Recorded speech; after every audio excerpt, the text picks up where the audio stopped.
I'm very happy that personally, maybe you disagree or part of you disagree, that the government decided not to go to a ground operation, and this was finished like it was finished, and everybody was home a few hours after I landed on Friday here in London.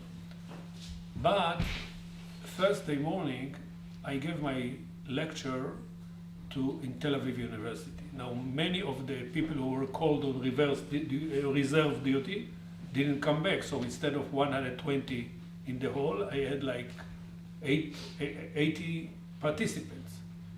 So the Arab groups of my students, like I assume, I can't say for sure, I assume like 22 students sitting in the study hall in front of me were more notable. And I saw that when they enter to the hall, I saw that they are under tension. It's not easy to be even in open Tel Aviv environment in the University of Tel Aviv, when your classmates are calling to reserve, and everybody talking, and every girl that talking with a boyfriend that is now on the border that we are going in, not going in,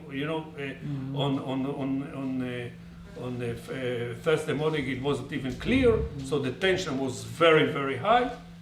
And I saw how all the Arab girls, or most of the Arab girls, are sitting in one line. Few of them are going cover, few are not, but they match together. Boys are sometimes mixed, but I looked at them. So my subject was the source of democratization of the knowledge and the freedom of interpretation. This was the subject of this lecture.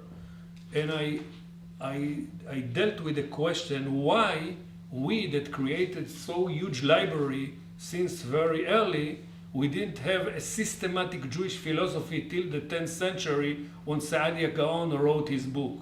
And I explained why. I'm not going to say it here.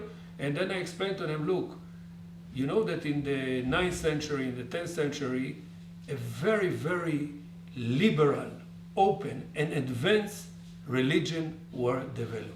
And this was attractive. It was a rational religion, a scientific, very open, and many young Jews were attracted to this religion. And the philosophy was structured. So everybody look what religion they tried to think. So this was Islam. And so to protect the community, Saadia Gaon took the philosophy of Ibn Sina, copy it, but instead of verses from Quran, put verses from the Torah. And so we have the first Jewish systematic philosophy. We didn't have it till the 10th century. And then Maimonides followed him. And then Rabbeinu Bechaim Pakuda copied word by word the Sufis' approach. But instead of verses from Quran, to put verses of the Torah. But even the chapters one by one. By the way, I went to Sufis college and I brought in Hebrew the book and in Arabic, it's Hebrew and Arabic. The book of Bechaim ben Pakuda. The imam of the college was crying. He was so excited, about this. So I told them, Prophet Muhammad recognized the contribution of Judaism to his new religion. When we study our religion, we need to recognize, the contribution that Islam gave to us, enrich our culture.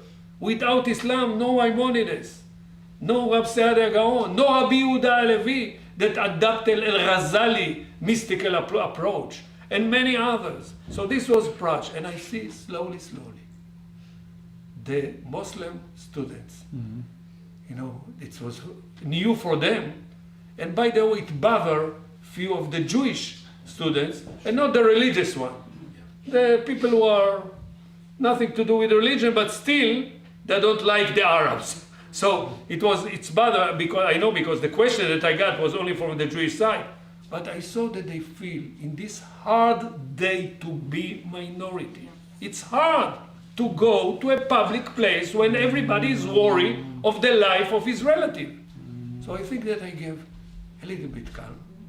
A little bit. This is the opposite of not to annoy them. You can give them a space and you can do it every day.